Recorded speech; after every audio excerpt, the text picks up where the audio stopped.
Miss Liz, tea time, yeah, making a difference, one cup at a time, yeah, Miss Liz, tea time, yeah, making a difference, one cup at a time, tea time. So be sure to grab your tea, grab a seat, and tune in to Miss Liz, tea time.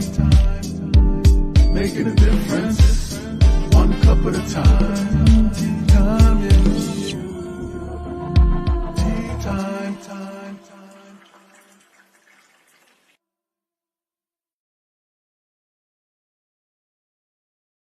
Well, welcome everybody. It is afternoon tea time and Miss Liz is back. That's right. I am back and I have a couple again. I always love having husbands and wives and the male and the female, we get a little deeper. We have two people to talk to instead of one.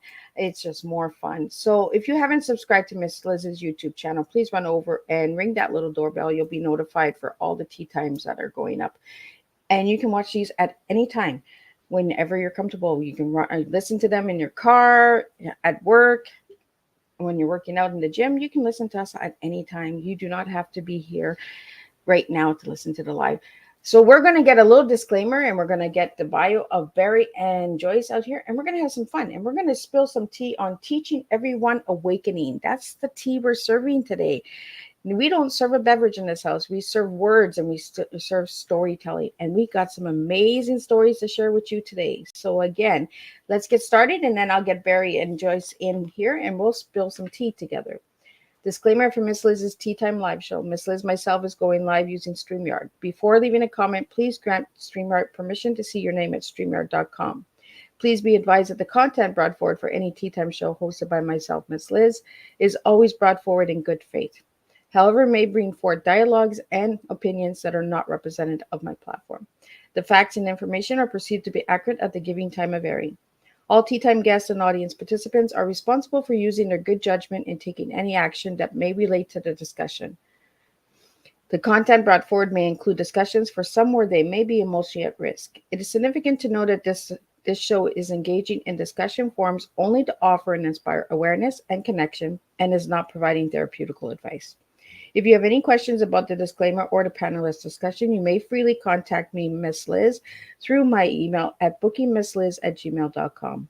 Moving forward, should you choose to voluntarily participate in today's show in any aspect, I myself, Miss Liz, welcomes you. And should you decide that the show is not made for you at this time, I respect those wishes and will see you at a later show at a later date and time. And again, all tea times are done on Thursday, 3 p.m. and 7 p.m. Eastern Standard Time. If you see a tea time on a Monday and Tuesday, it's usually a surprise or a returning guest that's coming back for a second, third, fourth, and fifth tea time. So now a little bit on my guests. I'm going to give you a little bit, and then I want you to scoot over to Miss Liz's Facebook page, and you can get all of that good information all there, and we're going to talk about it with Barry and Joyce. So Joyce Vissell, I hope I'm saying it right, RNMS, and Barry Vissell, MD, lecture and have led over 20 workshops per year internationally to audience who become their warm, relaxed, and yet profound wisdom. Joyce and Barry have written a monthly column for over 40 years, Heartfullness, which they email for free to their subscribers. These articles also appear in about 80 publications internationally and countless e-zine websites, including their own and blogs. I'm going to jump down over here. Barry and Joyce are two people deeply in love since 1964 who have raised 3 children and walked their talk. They are the authors of the Shared Heart, Model of Love, Risk to be Healed, Light in the Mirror, also published as The Heart's Wisdom, Meant to Be, and A Mother's Final Gift. To Really Love a Woman, To Really Love a Man, Heartfullness, and their new book, A Couple of Miracles, One Couple More Than a Few Miracles, which we'll be talking about today. A story from Meant to Be was made into a Sunday night NBC movie, It Must Be Love, sharing real-life couple Ted Danson and Mary Steenburgen. The Vissells, since 1983, are founders and directors of the Shared Heart Foundation, a nonprofit organization dedicated to changing the world one heart at a time. And you know how Miss Liz feels about one cup at a time. So we're doing one heart at a time. So you can go to sharedheart.org to sign up for their free heart letter and free weekly video inspirations to read past articles, as many aspects of personal growth and relationships, to see their events or workshops scheduled or more, to contact Barry and Joyce. And I'm going to get Barry and Joyce in here, and we're going to learn a little bit more about this lovely couple. Welcome, guys. Thank you. You know, as soon as I start tea time, I'm fine. I'm cool as ice in the background. That live button goes on, and all of a sudden I'm like, oh. So, Barry and Joyce, I'm going to take you guys way back for a little. We're going to get to know a little of each one of you. So I'm going to start with Joyce. Mm-hmm. Who were you as a little girl, and who are you now as a grown lady? Okay. Well, so I was born in Buffalo, New York. And as a little girl, I was extremely sensitive, kind of empathic, feeling what was going on. And I was born into a loving family, but they had no idea of the gifts that I was coming to bring. It was a family that honored academics, doing well in school. You know, my dad wanted me to be a math teacher. My parents had no idea about this sensitivity, and they thought that there was something seriously wrong with me, like a handicap, something that I had to get over. And my father kept saying, "You're not going to make it in the world. You've got to get over this, and just, you know, study math, you know, do well in school, and then everything will be okay." So I grew up. I did do well in school, but I grew up feeling that I had a handicap, as much as if someone was blind or deaf. It felt like that's what I was, and it was so hard for me as a child. And well, one thing, you know, whenever I would cry because I'd be feeling these things, I'd always be sent to my room, you know, and told, you know, those feelings are private. You should, if you want to cry, you should be by yourself. And one of those times when I was 9, and I felt so like an alien, like I didn't belong in this world. And I had my first experience of a real divine experience. And it wasn't like I saw an angel. It wasn't like I heard, like anyone else could have heard anything. There wasn't anything unusual except a very calm, peaceful voice that spoke to me and said, "There's nothing wrong with you. And right now, there's a boy growing up who will understand your feelings and understand your sensitivity. And you will recognize him. He will be tall, have dark hair, and he'll be on his way to becoming a doctor." That was the message. And it calmed me down so much, because I knew, I mean, it totally changed my childhood. Outwardly it didn't change, but inwardly I felt like I'm going to meet someone who's going to be able to understand me. And that was Barry. And we met when we were 18, and I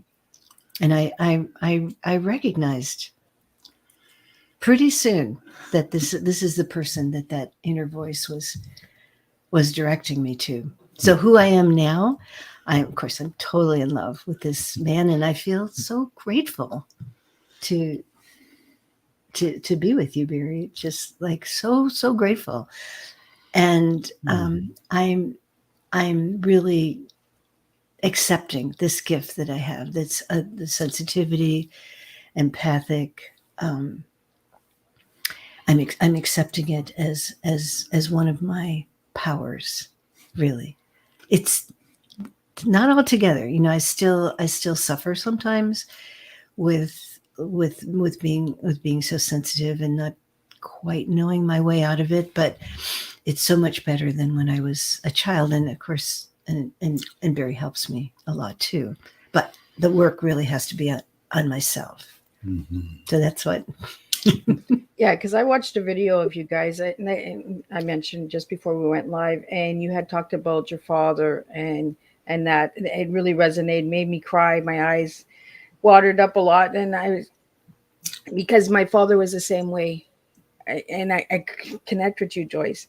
He was tough on me. It was that tough love, right? You're never going to be anything in the world. You're not going to do, you're always a crybaby. You're always sensitive, you know? And it was always go to your room. I can see you, but I don't want to hear you. Like, you Right. know? So Exactly. it resonated a lot with me, and Yeah. it resonates a lot with the listeners out there as well. Is that a lot of us girls growing up, we were told that, right? When we were the sensitive child, we were told, you know what, you're not going to make it in the world. You're too sensitive. You're. So, so now, so now I'm going to jump into you, Barry. Who were you as a little guy, and who are you now? Okay, well, before I go into that, I'm always so amazed at this message that Joyce got when she was 9 years old. You'll meet somebody and you'll recognize him, tall, dark hair, and on its way to being a doctor. My hair was darker when I was young. And this happened when she was 9 years old. So when I knew about this, I remember asking my mother if she remembers when I decided to become a doctor. And she said, it just came out of the blue when you're 9 years old. You announced that. So Wow. I've known all that time, since 9 years old, that I was going to be a doctor. It's almost like I had to be, because otherwise Joyce and I couldn't be together, right? Because she needed that doctor. Yes, but I was a bit of a rascal. Okay, I mean, if I got into some trouble, I acted out a lot. I'm not proud of some of the things I did. I wasn't that great of a student, and to be a doctor, you have to be a good student, right?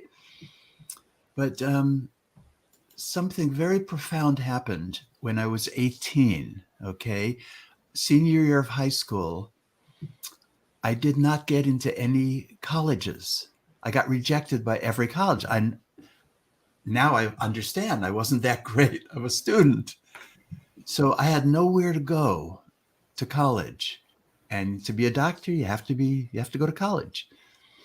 One day I was summoned to the office, the principal's office in the high school, and there was a man there who took me into a little room, and he said, I'm representing Hartwick College in Oneonta, New York.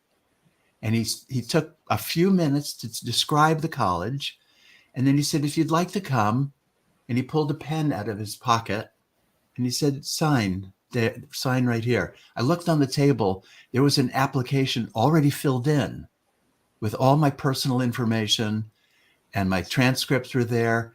And what did I know, right? At age 18, I thought, okay, colleges go around and find kids who didn't get in and sign them up, right? I didn't know. And so I just signed. Actually, there was a moment there when, before I signed, I was holding his pen, and I said, this is a really big decision. Can I please have some time to think about it? And he said, absolutely, take a minute. I didn't even take a minute. I just signed. I didn't know.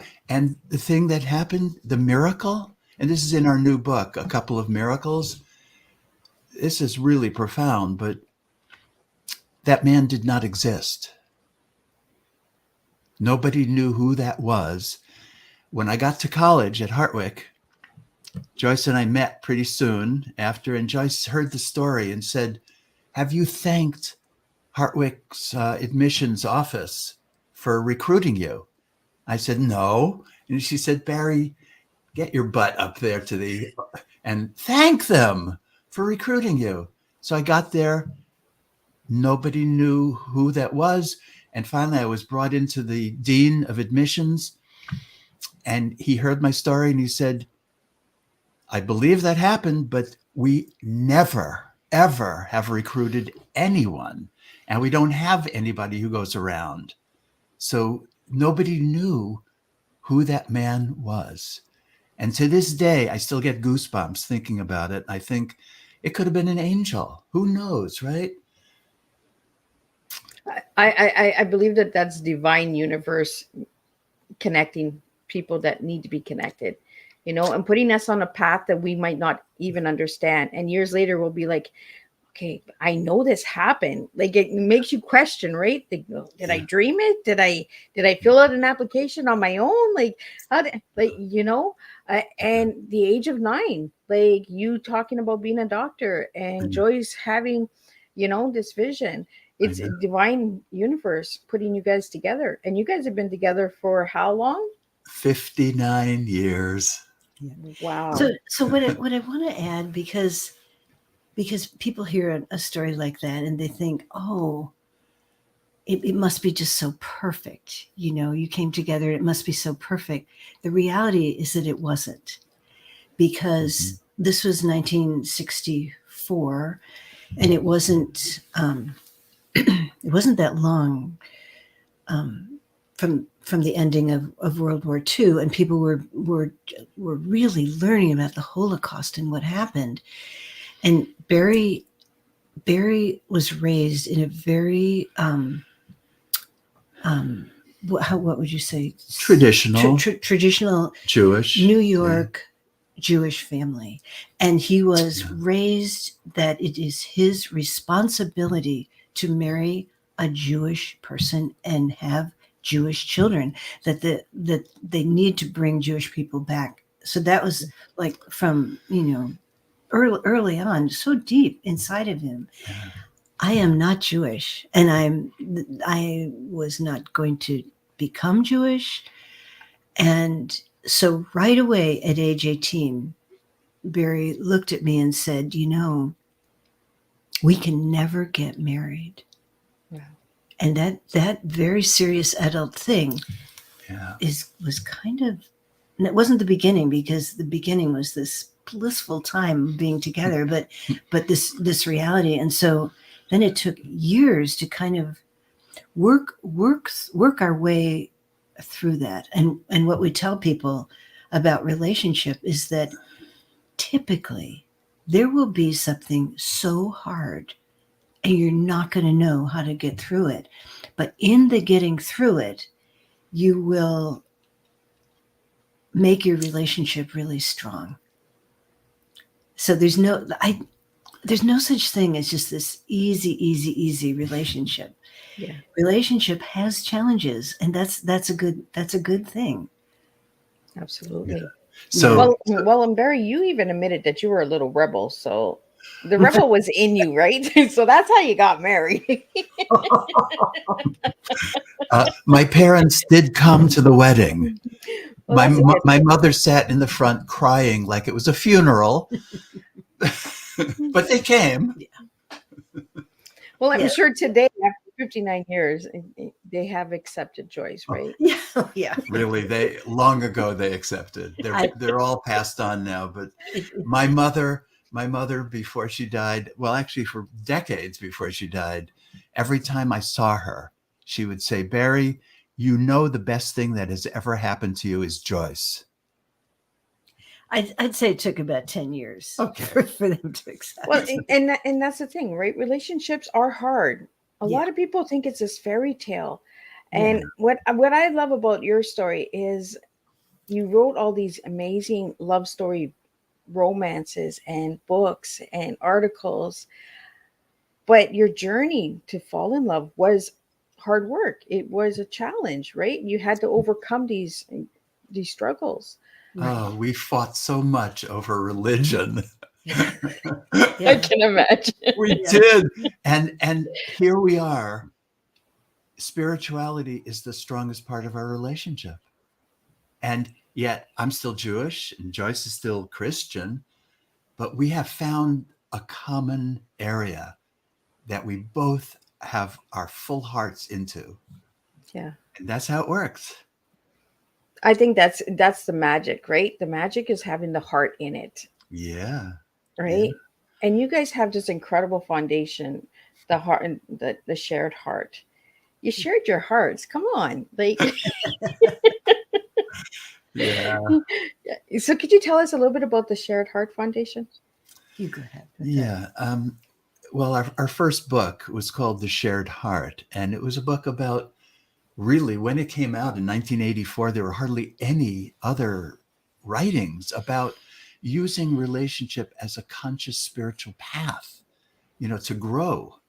And so, yeah, and that book really went out there big time, and it got so many invitations, and so yeah, we started the foundation, the Shared Heart Foundation, as a way to put on seminars and to help families and couples, and that's really been our work for the last 40-50 years here. I think it's really magical. Like for all my listeners out there that are looking for, that love story, the challenges, the struggles. Look at Barry and Joyce as an example, and check out the Shared Heart Foundation and see how you can look for retreats and workshops and all that as well. But I want to get into the book because you guys have this new incredible book, and just the title of it, A Couple of Miracles. One couple more than a few miracles. Yeah. So there's a lot of miracles in there, guys. So what are the miracles? Oh my God. Well, we already told you a few. The thing that happened with Joyce at age 9 and how I got recruited by an angel. I mean, these are amazing things, but the book, yeah, it's filled with unexplainable, amazing things that happen. We started out the book.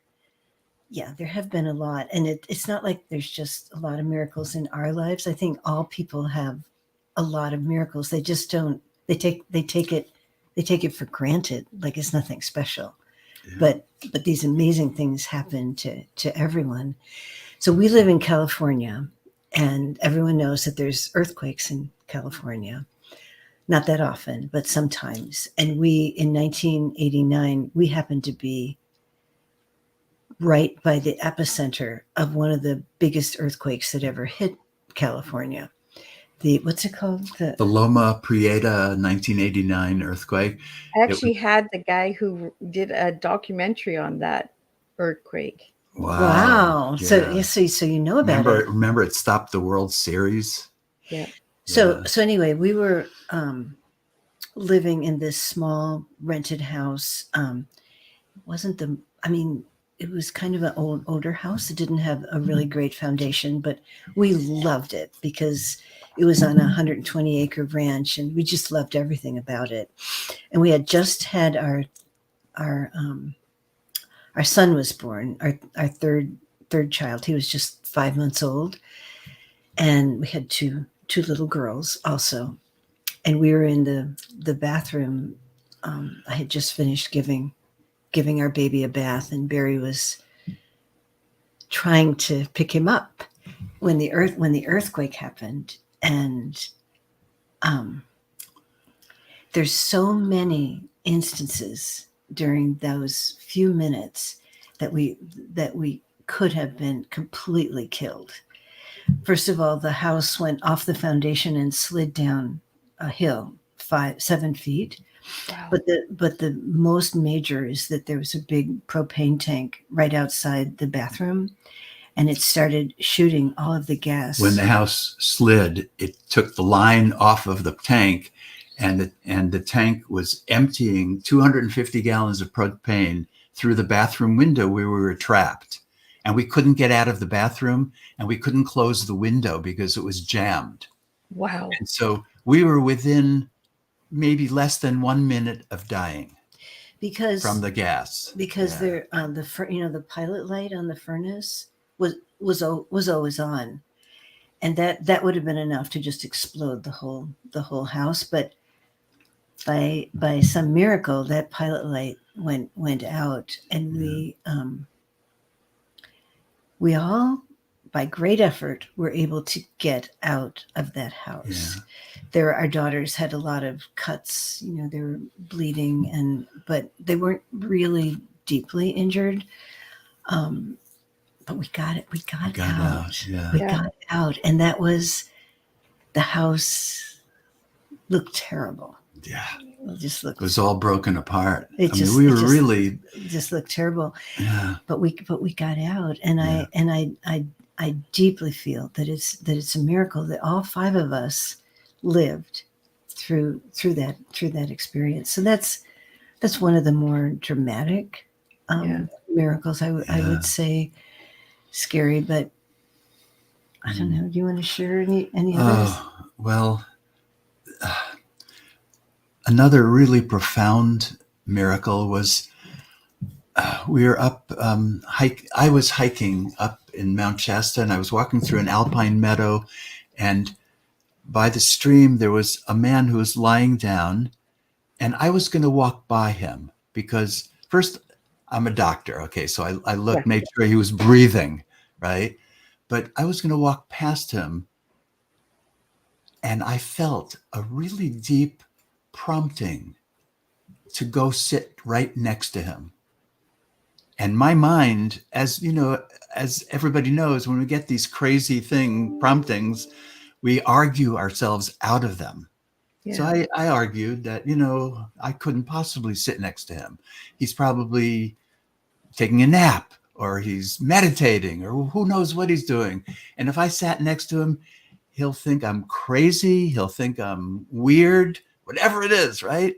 So I kept trying to get myself out of that, but it was strong. It was really strong.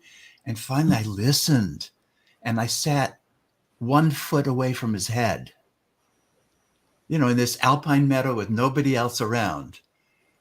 He opened his eyes, he sat up, and he looked at me as if he was expecting me. And Wow. he said, I was lying here planning my suicide. And I prayed one last time, if there is a God, there's a spiritual energy, please send me help. And the next second I sat down next to him. Wow.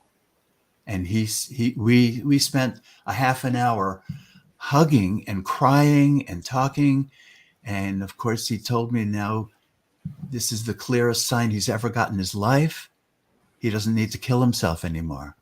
But I often think, what if I didn't listen, right?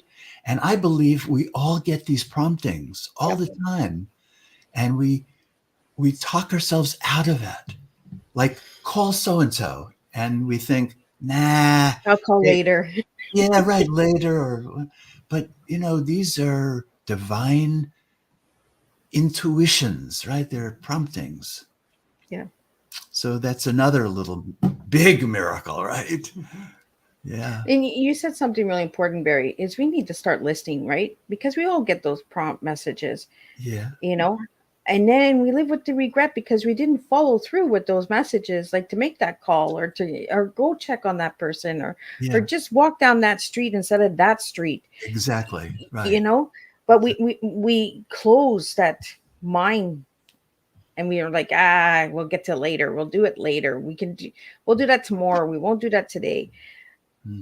Where I think there's a lot of messages out there that are being missed because we're not listening, right? We're not awakened. We're not listening to the divine universe because we're scared of it, because we're like, well, I'm not going to sit beside that guy. Like, he might be, he might be the one that's coming after me. Like,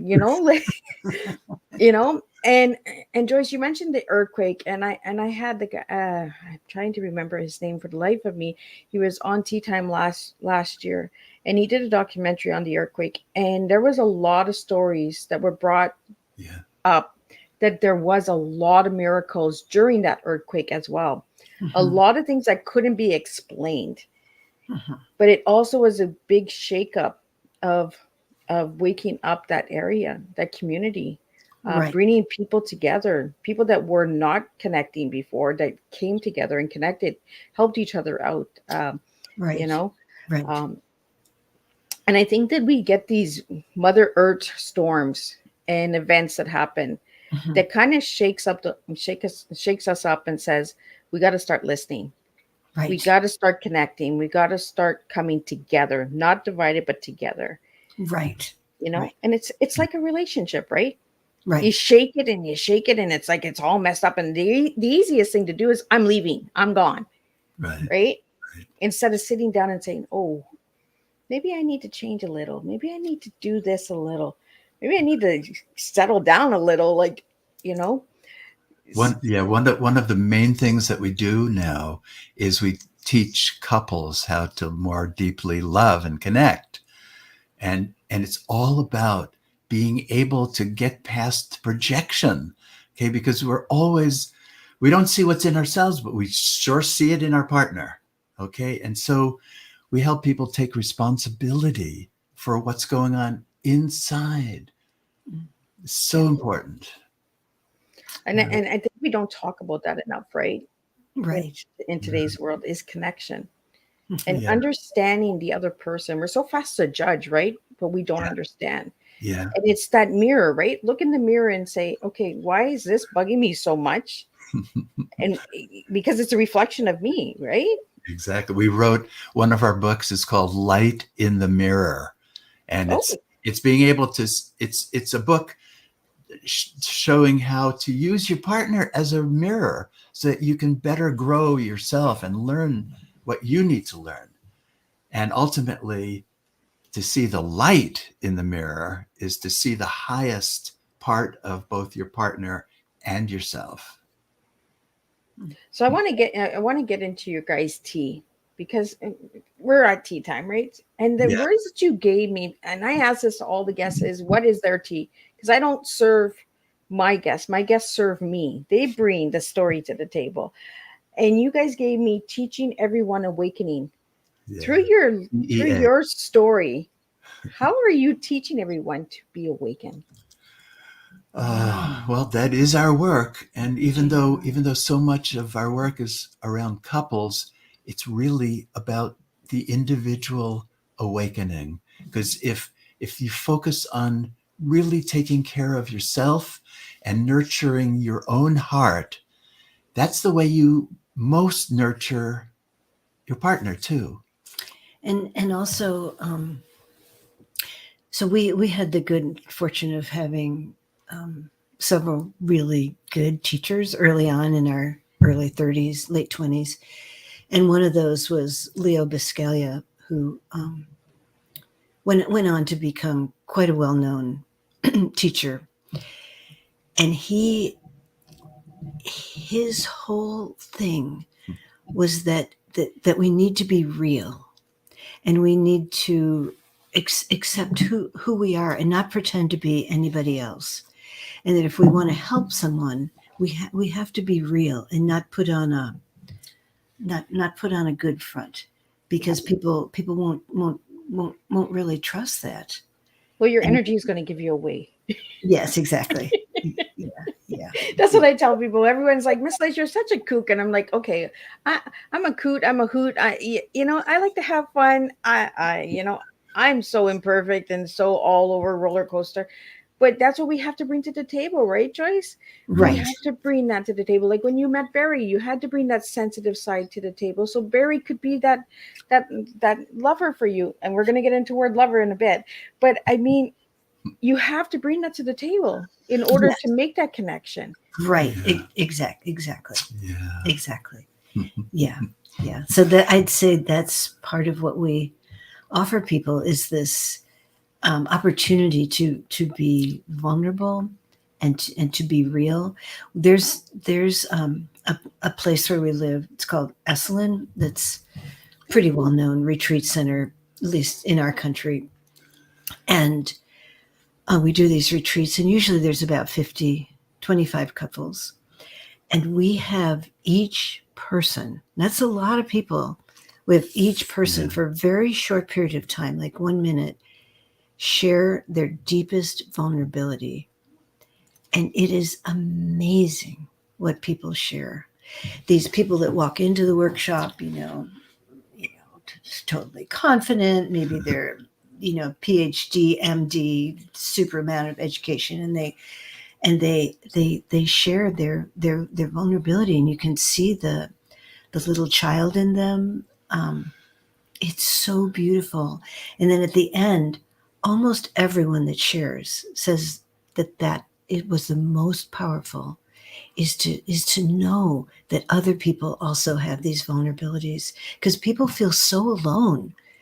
They look around and they think, well, everybody else has it so together.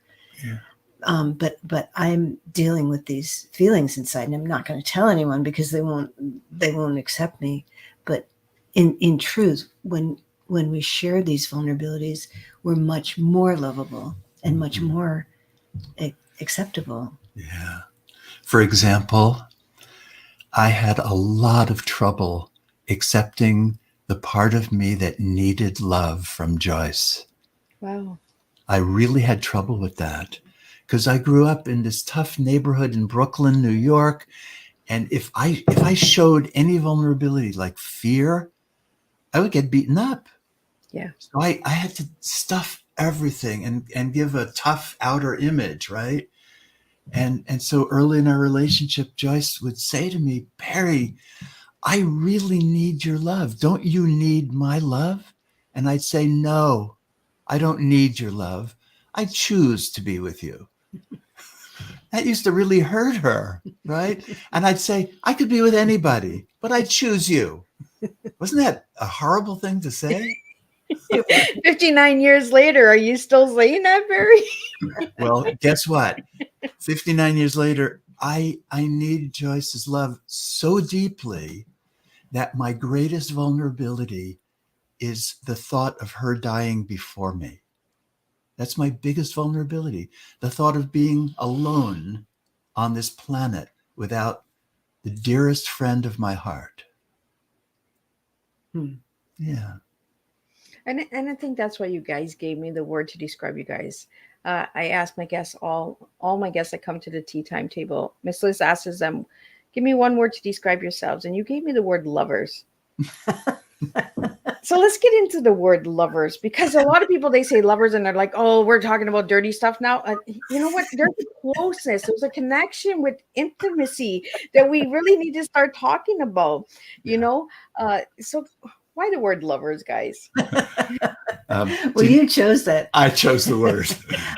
But you probably would choose. I'll go along with it. You'll go. What word would you choose? Probably thankful. Thankful. I Thankful lovers. Look at that. Thankful lovers. I like that. Okay. You've heard the thing about intimacy? Into me see. Intimacy. So it's letting yourself be seen. And that's being a lover. That's being a lover. It's not about sex. I mean, sex is wonderful and we love that too. but it's about really connecting on all levels. Mentally, emotionally, physically, and spiritually. To really be lovers. That's what intimacy is. Yeah. Yeah. So talk about your word. No, I'll stay with lovers. We'll stay with lovers. She likes the lovers now. But I would have definitely gone with thankful, I think. But I like it. It's thankful lovers, right? And Yeah. I like the way that you did that, Barry. Like like the seeing part, right? Intimacy is into me see. I love it. Joyce, tell me why you like lovers now. Well, early on in our relationship, we decided that our love was going to be the top priority in our lives. And Barry was in medical school. I was in graduate school, so we both were extremely busy. So it wasn't about quantity, because we didn't have a lot of time to be together, but it really was about quality, that we made our times together be really, really important. And when we started having children, so the 3 children, there was always that feeling that even though the child, the baby, then the second, then the third, took up more time, huge amount of time, still our relationship and the love that we have for each other was always going to be the top priority in our lives. I think that's what's and and with our careers too, as we started, when the first book was published, we started to get really busy with, invitations and all kinds of invitations. And we always kept that our relationship was the top priority, and not to take an invitation for something that would take us away from that.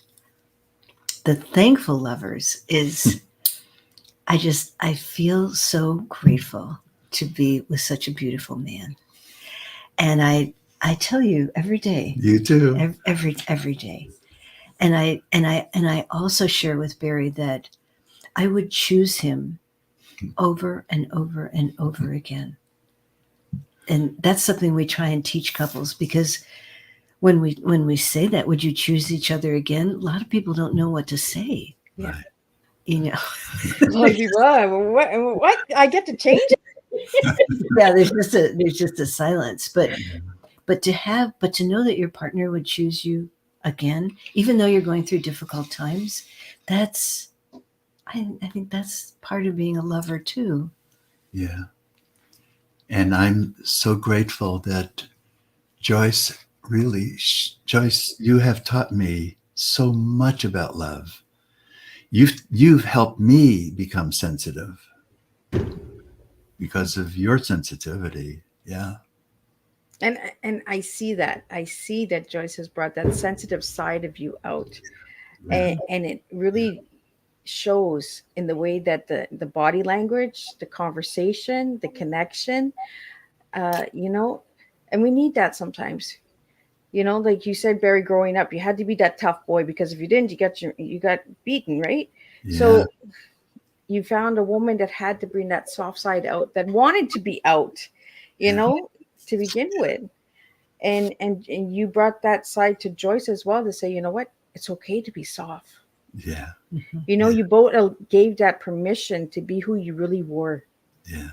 And the paradox is, as much as Joyce has brought out the sensitivity in me, at the same time, that makes me a stronger man.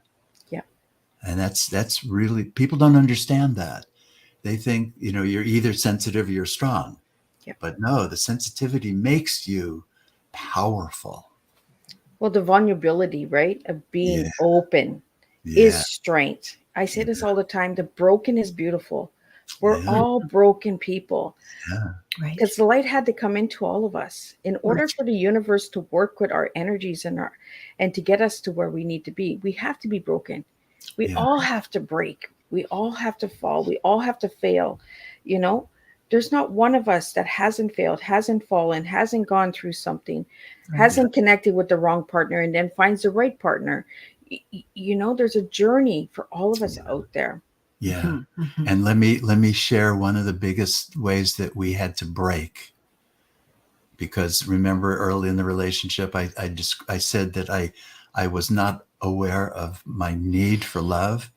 So I actually pushed to have sex with other people. And this was really uncomfortable for Joyce. And finally, her best friend came to visit us. And Joyce said, she saw the energy between us. She saw the sparks. And she said one night, if you guys ever acted on what I'm seeing, that would be way too much. I couldn't bear it. The next day we had sex. You and the woman. With me and the woman, right. Right. And I came back and I told Joyce. And Joyce had the self-respect enough to leave the marriage. She ended the marriage. She left. She walked out. And that was that. Yeah. And I didn't know she would do that. I thought I was like pushing for growth and pushing for whatever, right? But she left. And it was because she left that the shell around my heart had to break. It destroyed me. Yeah. And I, for the first time in my life, felt a little boy inside who was always there, but I felt how much that little boy needs love and needs Joyce. and how I'd blown it, right? And it was, you know, as you see now, we eventually healed this and got back together and learned big lessons, because that's what life is about. When you get broken down, you have a chance to build up something new. Yeah. And but that was really painful. It took 2 years to really heal that one. Yeah, and we work with a lot of couples where there's a similar situation, and the one partner that feels betrayed, or the partner who had the affair or whatever, feels like their partner should.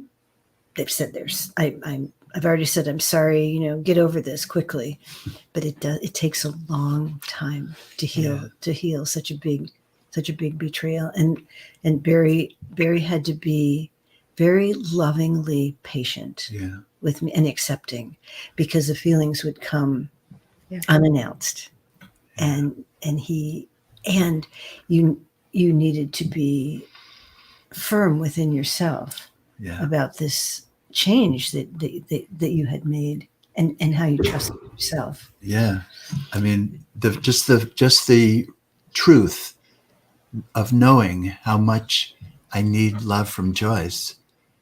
That's the thing that was missing, and that's what really caused the affair. So, but I think we do that, Joyce and Barry. I think we try to destroy things, right, to see if it's going to break, and it's going to stay broken. And I think we push ourselves to the limits. You know, how much can I get away with? Right. How much is she going to take? How much is he going to take before? And I think, Joyce, by you leaving, you actually show Barry, you know what? This is how much I'm going to take. I'm not going to accept it, and I'm leaving. And if you want me back, you're going to need to change your ways. And, you know, and I think all relationships go through that part, right? Where we test each other. We test, how much will she take? How much will he take? You know, how much can I get away with? Until somebody says, you know what, these are my boundaries. This is where it stops. We either stop here and change and work together, or we go our separate ways and we stay separate. I know. I sometimes think, what would have happened if Joyce tried to forgive me and stayed? I would have kept pushing other boundaries, right? Well, yeah, because Barry was saying at the very beginning, he said, this is the way I want to live. This is the way we should all live in this open place. Yeah. I'm like, I'm not that way. Right. You'll have to do that on your own. Yeah. And it was good. And I throughout this pain, I look at my whole life, that probably was the most painful thing that has happened to me. And yet I also feel a sense of gratitude, because it brought us into this much deeper place. There's the gratitude again. Yeah. There's a thankful lover. Right. There's the thankful lover. But you see how sex broke and disconnected. But then the gratefulness of giving you that space, and Barry giving Joyce that space to connect again, being what was really meant to be. You know, society tells us that sex is happiness, right? That's a happy marriage, right? You have a good sex life, you're good, you're happy, you're all that. But it's not true. We're you know, it's false. You know, it's the struggles and challenges that actually bring us together. How much can a couple actually take, and how much can we actually build, right? Right. And having that openness and conversation and saying, oh, okay, you know what? I messed up here, and I messed up pretty bad. So I gotta work hard on this one, you know? And having that broken heart brought you guys back together to connect the heart. Yeah. Right. You know? Right.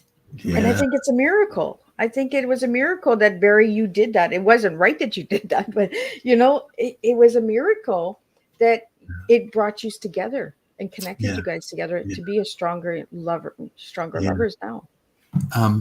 We both learned very, very big lessons.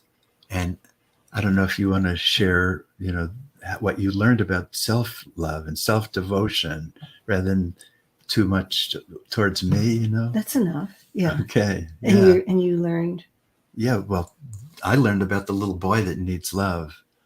Yeah. Yeah, and also the thing with Barry is that he was, except with me, he wasn't really real with other people.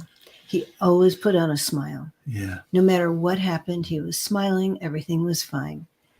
And through this experience, suddenly your pain, Yeah. your realness Yeah. came through, and you realize that you could be accepted showing those feelings as well. Yeah. Joyce mentioned this teacher, Leo Biscaglia, who was an amazing, amazing man. He taught love, okay, at USC. He had a love class, back when everybody was embarrassed at the university, but the love class was the most well attended of all the classes. Because we don't talk about it enough, right? No. But Leo, he really loved us both. But he'd get right in my face and he'd say, Barry, have you ever noticed when Joyce is sad, you can see it in her energy and her face. When she's afraid, she shows that. And therefore, when she's happy, you can trust that. Yeah. And then he'd say to me, Barry, on the other hand, when you're sad, you smile. When you're angry, you smile. And so I can't trust you. He was really blunt with me. And it was after this affair and all the pain and breaking down, I finally, I came crawling to Leo's door, and he saw me just blubbering and crying and vulnerable. And he held me and he just told me, Barry, you're finally real. And this will change your whole life. And it did. So that's a little plug about vulnerability. I think it's a miracle, right? That we listen. You listen, Barry. You didn't want to hear it. It was hard truth, but you listened. I listened. And Joyce was told when she was 9 that she was going to meet this doctor, and Joyce knew. She knew you before you even knew yourself. Yes. It's true. And if it wasn't for the angel who came from Hartwick, I wouldn't have even gone to college. Absolutely. It's amazing how a love story opens up so many different paths and so many choices. Barry, I listened to one of your songs. I know you're not going to sing today, but if you check out Barry and Joyce's YouTube channel, you can hear Barry singing. And in the lyrics, you said we all have a choice. Oh, yeah, we can choose. We can always choose to follow the path with heart. And then the next line is, we can choose and we'll never lose because the path leads to who we are.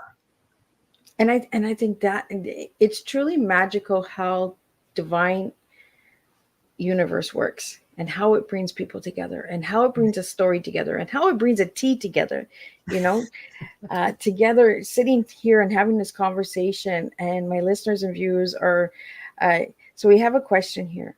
So what's the secret to a happy marriage? Oh, you want to share? Appreciating each other. There should be so much more appreciation than criticism.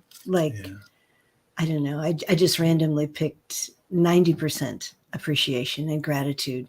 And then when you have to address something that isn't working, your partner will be able to hear it, because there'll be they'll know that you love them and that you're on their side, and you appreciate them. We see marriages where it's the other way, where it's so much more criticism, and those are not happy marriages at all. Okay. Appreciation and gratitude, really. Yeah. And believing. I'll just do one more thing. So when we wrote our first book, The Shared Heart, I didn't know that writing that book would also mean that I would have to speak in public. I was terrified. I was a very quiet inward, shy person. Barry, not so much, not at all. And we started getting these invitations. He's like, come on, we can do this. I was so afraid. I can't even describe in words how fearful I was. He said, come on, I believe in you. I believe that you can do this. And, it took years before I finally was really comfortable, but I was able to do it because you always believed in me, Barry. Yeah. Yeah. So and I think the same vice versa. That Yeah. you believed in me. Yeah. Yeah. So I think, yeah. So what did you want to share about the secrets? So appreciation, believing in each other.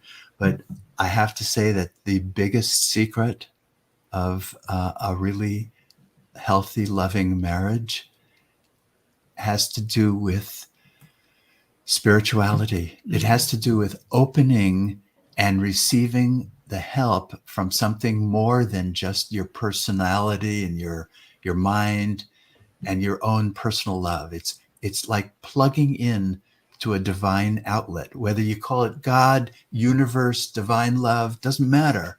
But to be able to call that energy in is the most powerful thing you can do in a marriage. And we do that every single day, every single morning. Mhm. I think it's really deeply important. I'm a lady that likes to pay attention. And Barry, when I asked you what a happy marriage was, you put in healthy and loving instead. I'm so grateful for you to say that, because everyone puts the word happy marriage. Right, Let's right. put the healthy and loving part of the marriage in there. Forget the happy, because it's not always happy. No, it is not. But if it's healthy and loving, it will be more happy. Absolutely, right? I really enjoyed this conversation with you guys today. This tea time, it's really truly, you guys have touched my heart, and it's one heart at a time. And I love that you do one at a time, because Yeah. that's what we need to do, right? One tea at a time, one heart at a time, one Right. difference at a time, one miracle at a time, And I want to thank Linda and Charlie Bloom for giving me these incredible guests today, Barry and Joyce, because without you guys spreading the love and spreading the joy that you enjoyed tea time, they are here today sharing their love story. So if you want to check out their tea time, you can check it out on the YouTube channel. But you can check out Barry and Joyce's tea time at any time, because it's going to be uploaded in a few hours. That's how simple it works, right? That's how the divine universe works. We just put it up there and we get it out there and we share the love. So what final message do you guys have for everybody today? Oh, I have one. Go ahead, Barry. It's back to that walk in the alpine meadow where I listened to my prompting. Okay. And my message to everyone is pay attention. When you get a prompting, when you are sitting, for example, and somebody's name comes into your mind and you don't know why, take that risk and call them or text them or whatever. Just try to listen to these promptings that are always happening. You'll always be getting something, and it'll always be good. Mm. You might save a life. Mm. Oh, that's beautiful. Yeah. And I try and live my life knowing that I'm loved, and it's not. I'm loved by my beautiful husband, but it's more than that. It's a big love that, and the more I can accept that love into my heart, the more peace that I feel. And so part of that, knowing that I'm loved, is being able to give that out to other people in unexpected places, like the grocery line or the gas station, wherever I am, and there's people are always needing love and a kind word and an appreciation to really keep that going. Well, I really want to thank you guys for sitting and bringing, teaching everyone awakening. We awoke today. Like, we brought the hearts together, and I want to really thank you guys. Thank you to the listeners and the viewers out there. Without all of you guys, I could not do this. I could not share these teas. I could not bring you guys incredible strong teas like Barry and Joyce's love story. Go out and check their book, grab a copy, check out their website as well. And I will see everybody back here tonight at 7 p.m. with a returning guest who was on season 3, season 4, and now he's going to be on season 5 because he has another tea to share and another book to share as well. And I just really want to thank everybody for taking the time and being open and honest with yourselves and just sharing the tea within you. So Barry and Joyce, continue to share that love story. I want to hear a happy 60th anniversary, because I believe you guys can do it. And I'm just a cup of tea away if you guys need anything. So thank you so much for joining me. And we will be right back. Barry and Joyce, don't leave. I'm just going to close up. Okay.